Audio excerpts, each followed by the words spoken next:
You know the phrase, move fast and break things?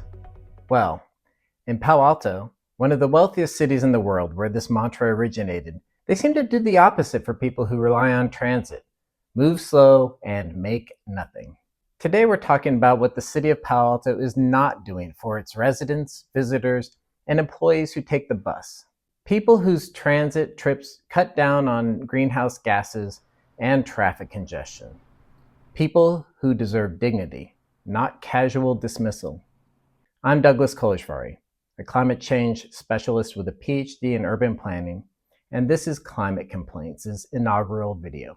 Our video series highlights climate-related concerns from people like you and turns them into very public complaints to challenge those responsible to make changes that benefit the planet and the people who want to keep living on it.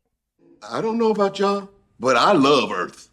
It's where I'm from. Hey, most of us are. Soon enough, I'll be fielding complaints from all of you, but I'm choosing the first topic related to transit stop amenities to give everyone an idea of how Climate Complaints works. It's fitting to talk about Palo Alto because that's where I grew up, and it's near and dear to my heart. I even worked for the city of Palo Alto for years and know they have top-notch staff. It's a beautiful place that made me appreciate alternative forms of transportation, a strong recycling program, wonderful open space, and a robust urban canopy. Not to mention, Palo Alto exudes an entrepreneurial and innovative spirit, which we desperately need in fighting the worst effects of climate change. Like many Palo Altans, current or former, rider or driver, I also recognize it can be a rough experience waiting for a bus here. Yet I'm sure many of you from other communities can relate no matter where you're from, because a lack of amenities affects riders throughout the world. And couldn't we sympathize with people who avoid taking the bus because waiting at a bare-bones stop feels like the equivalent of public pillorying? Ouch. Except the beating riders take is from the weather, and it definitely isn't deserved. Take, for example, the beatdown riders get on VTA's Route 21 as they wait along Middlefield Road in downtown Palo Alto. There are barely any bus shelters for the routes in Palo Alto. Some stops lack benches and almost none have a place to put recycling or trash, except the ground. Even having a streetlight near a stop seems to be a fortunate happenstance. And waiting at a stop without a shelter or bench can be a feat of endurance. The time between buses stretches from at least 30 minutes to an hour during off-peak and weekends. And these are standard wait times for non-express bus routes in the Bay Area. I mean, if you just miss an express bus and the next one is coming in less than 10 minutes, sure, it sucks. God forbid, though, you miss your Route 21 bus by a minute or two because you were running late. Or worse, because your bus was too early. You could be left baking in the hot California sun or be drenched in a wind-whipped rainstorm. It is precisely the lower frequency routes like this one that need shelters more than express routes. But transit agencies tend to favor stops with a high number of daily riders. Sure, it's a justifiable metric, but I'd argue that local routes should be prioritized because express bus riders will wait less. Even stops with modest use may be underperforming because people fear long waits with no shelter. If nearby destinations like parks, shops, or apartments exist, that stop deserves investment because each driver taken off the road reduces emissions and improves traffic flow. But we can even sidestep ridership counts because a municipality like Palo Alto can decide to provide their constituents with amenities at every stop, regardless of ridership, much like the city of Emeryville recently committed to do. I'd argue that ignoring these climate-supporting transit users is both unacceptable and completely avoidable if the political leaders of Palo Alto wish it to be so. This is because the proposed fiscal year 2026 operating and capital budget totals $1 billion. $1 billion. Yes. $1 billion. That's a big number. You said 1 billion. Yes, I did say 1 billion. That's B, as in bunch of bus shelters. And yet, not a single dollar of this budget, or the budgets from many years prior has been set aside for shelters or other amenities at bus stops that many people have used for decades.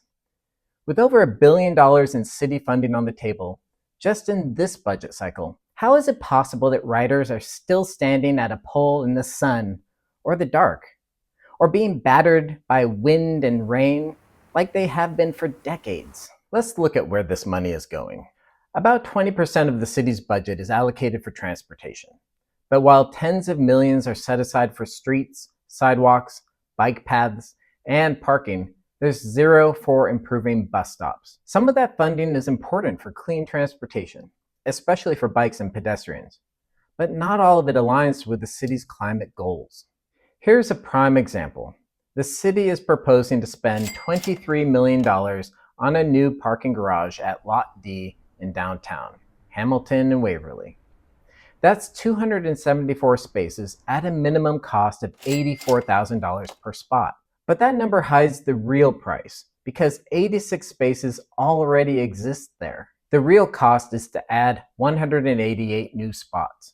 That comes out to over $122,000 each for free parking that encourages people to drive downtown.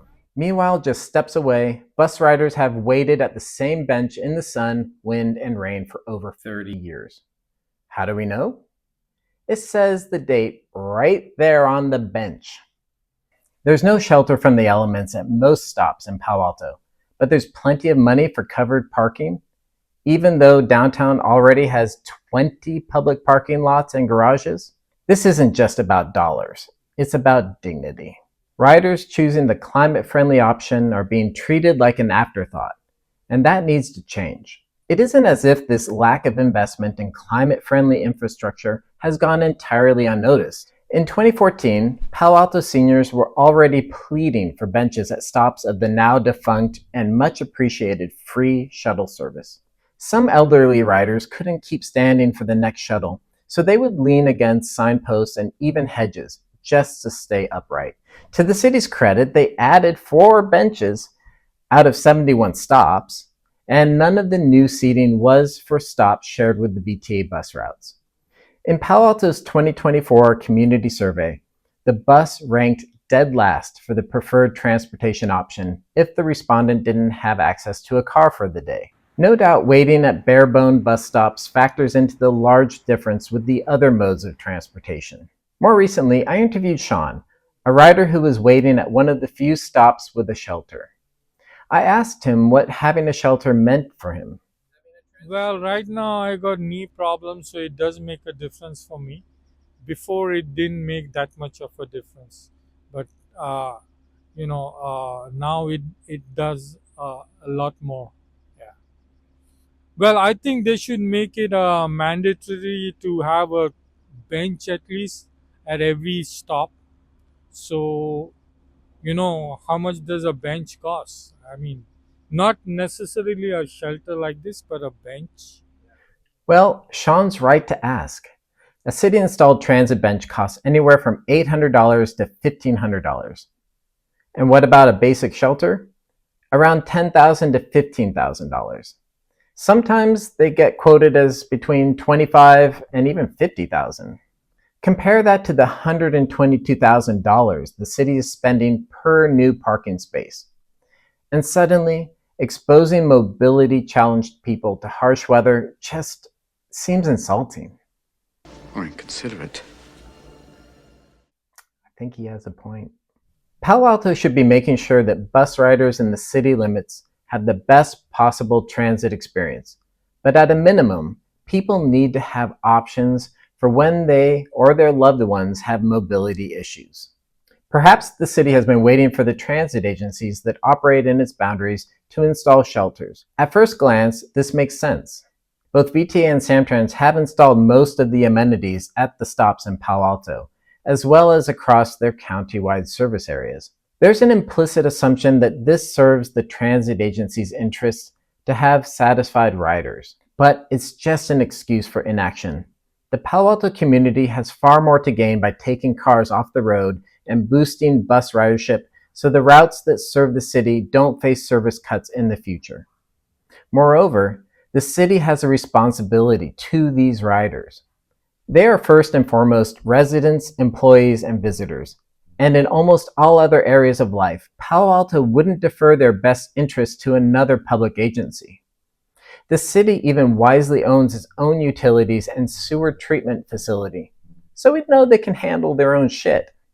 City leaders need to reallocate funds from this budget to protect its bus riding population from worsening heat and storms before it spends money on really expensive parking spaces that contribute to climate change. If you want an example of not waiting for a transit agency to install shelters, one can be found inside Palo Alto's own city limits. In an effort to grow the number of employees taking transit, the Stanford Research Park business area has actually built stylish bus shelters with trash cans. You know, just on the other side of the bay, regular people grew so frustrated at seeing their friends and neighbors waiting at barren bus stops, they decided to build and install bus benches themselves. And this bench collective, as they are known, has already installed over 70 ADA-compliant benches that cost about $70 a piece in a guerrilla-style effort that actually builds community. The city of Palo Alto has more resources than Oakland, but it's actually done less, relatively speaking, for bus riders. And beyond its budget, Palo Alto is awash in engineers who are resourceful, imaginative, have money for tools and materials, and more often than not, they have a strong sense of justice, as well as a disdain for the status quo when it is failing to deliver. The status quo? Ay, caramba! So don't be surprised if homemade benches and even shelters start showing up here in Palo Alto soon too. The birthplace of slogans like "move fast and break things" might soon be repurposed by intrepid residents saying, "move fast," or "we'll make things." Those things include benches, shelters, and yes, a strong recognition that bus riders deserve as much as other transportation users, if not more. So here's the ask to the City of Palo Alto's staff and the City Council. Reduce the city's greenhouse gas emissions and cut down on congestion by improving bus stop conditions so that we can encourage more people to ride transit and reward those who already use it. Treat bus riders with the same respect you afford drivers, pedestrians, and bicyclists by making 3 specific improvements. First, provide seating at every bus stop in Palo Alto that doesn't already have a bench. Since you can literally buy them off the shelf and have Public Works screw them in, make it a goal to do it within 3 months of implementing the next budget.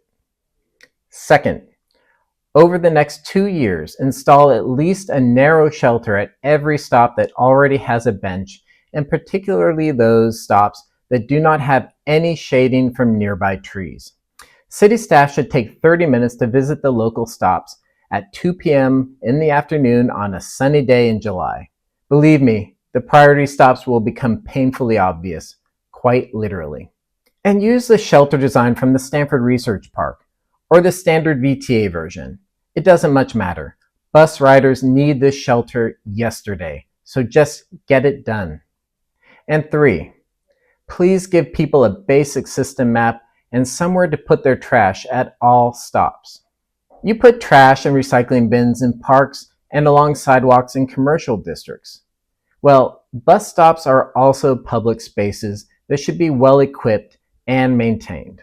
Remember, Palo Alto City Council members and staff, just because these people have not been super vocal, it does not mean that you can turn a blind eye to their very real needs.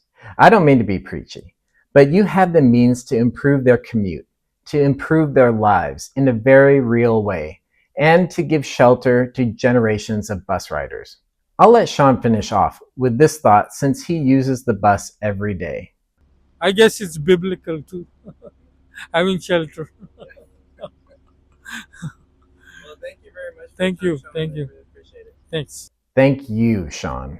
Not only for sharing your thoughts, but for taking transit and protecting the climate. I sincerely hope that the City Council will act on this complaint. We'll be tracking their discussions, so look for follow-up videos in the coming months. And please also like and share this video so that we can get more visibility for this issue. In the meantime, is your town lacking in transit infrastructure? Or are they doing a good job of adding new shelters, benches, and other amenities? Jump down and let us know in the comments section below.